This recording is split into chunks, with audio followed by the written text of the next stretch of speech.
De naissance, le chien est programmé pour être capable de rester seul dans un lieu donné en restant calme et parfaitement silencieux. Le point de départ de la reprogrammation est d'offrir à l'animal un lieu dédié, un lieu à lui, sa niche. Dans un premier temps, donc, ce lieu, nous lui avons appris à l'aimer et à y demeurer. Nous avons désormais en main tous les outils pour construire ou reconstruire un comportement approprié. Parlons-en.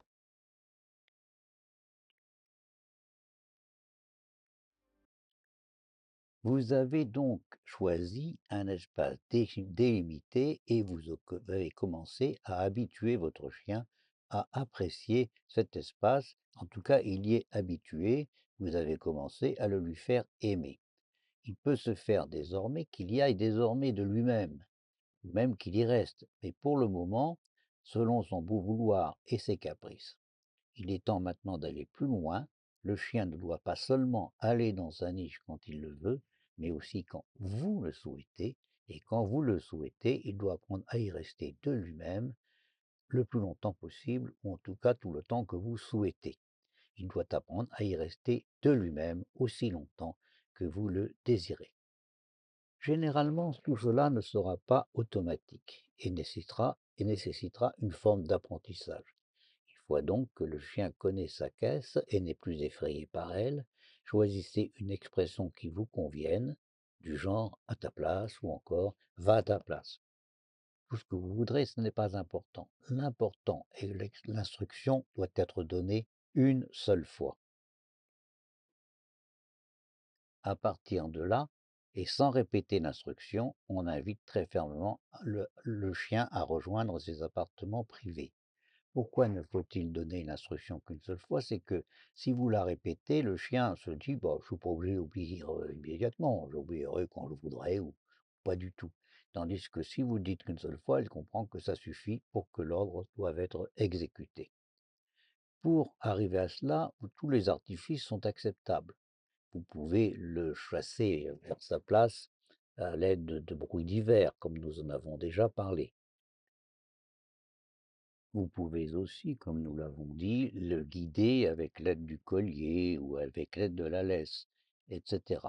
Mais vous pouvez aussi guider le chien d'une autre manière. Vous pouvez l'attirer à l'aide d'un jouet qu'il aime, voire par la séduction, pourquoi pas, d'une récompense alimentaire que vous ne lui donnez bien sûr que lorsqu'il est entré dans son espace. Cela va de soi. Une solution très pratique pendant tout le temps de cet apprentissage est de laisser en permanence la laisse au collier du chien. Une laisse de longueur moyenne, pas très longue, souple et plate fera très bien l'affaire. En quelques instants, rassurez-vous, tous les chiens s'habituent à vaquer à leurs occupations, la laisse traînant derrière eux, ils n'en éprouvent pas la moindre gêne. Mais l'avantage pour vous, c'est de pouvoir reprendre le contrôle du chien très facilement à tout moment, en reprenant tout simplement la laisse comme vous le voulez. Si ce n'est pas le cas, il va falloir attraper le chien, ce qui peut donner lieu à une course ridicule et qui va vous faire perdre tout crédit, etc. Tandis que si vous avez déjà une laisse, eh bien, très facilement, vous pouvez reprendre le contrôle et c'est la solution que vous devez adopter pendant la période d'habituation. Ne vous laissez pas entraîner dans certaines situations. Par exemple, vous demandez au chien de rejoindre sa niche. S'il ne le fait pas, il faut bien sûr intervenir.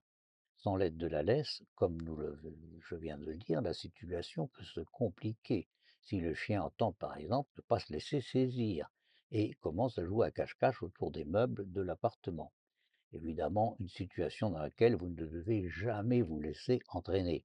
Évidemment, le chien va trouver très amusant d'essayer de vous échapper, il va croire que c'est un jeu, et c'est exactement le contraire de ce à quoi il faut arriver.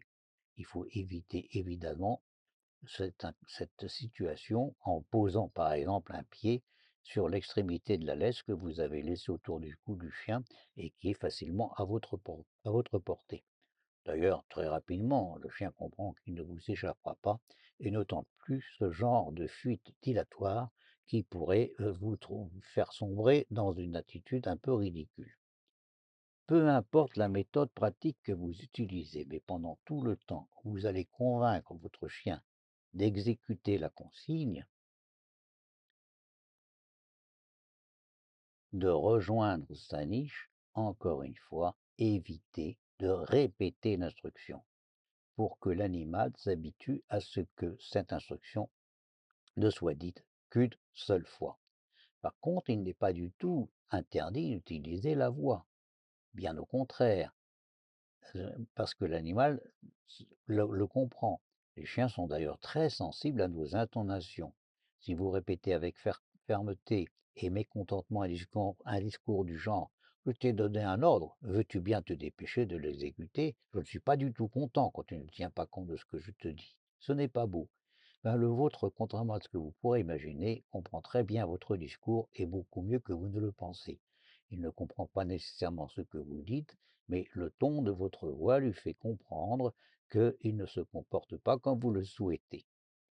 C'est ainsi que, jouant de la séduction, mais aussi le cas échéant de la fermeté, vous apprenez le plus souvent beaucoup plus rapidement que vous ne l'imaginez à votre compagnon de rejoindre son espace privé quand vous le souhaitez.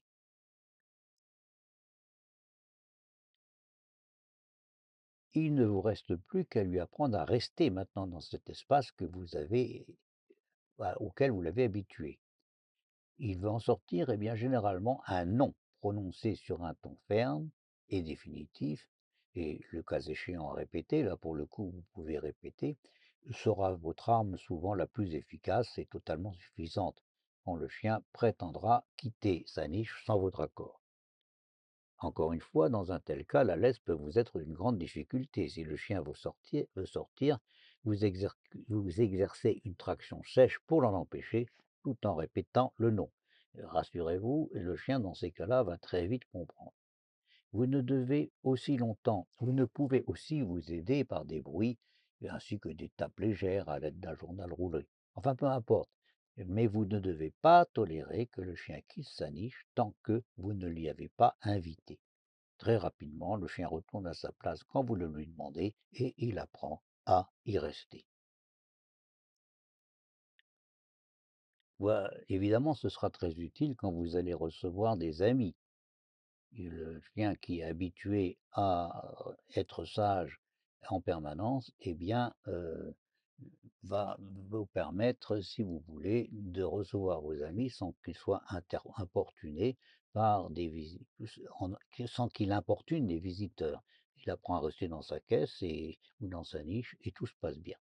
Attention, comme pour l'étape précédente, n'essayez pas de passer à l'étape suivante tant que l'étape en cours n'est pas acquise. Souvenez-vous, vous êtes en train d'initier un parcours de reprogrammation du comportement.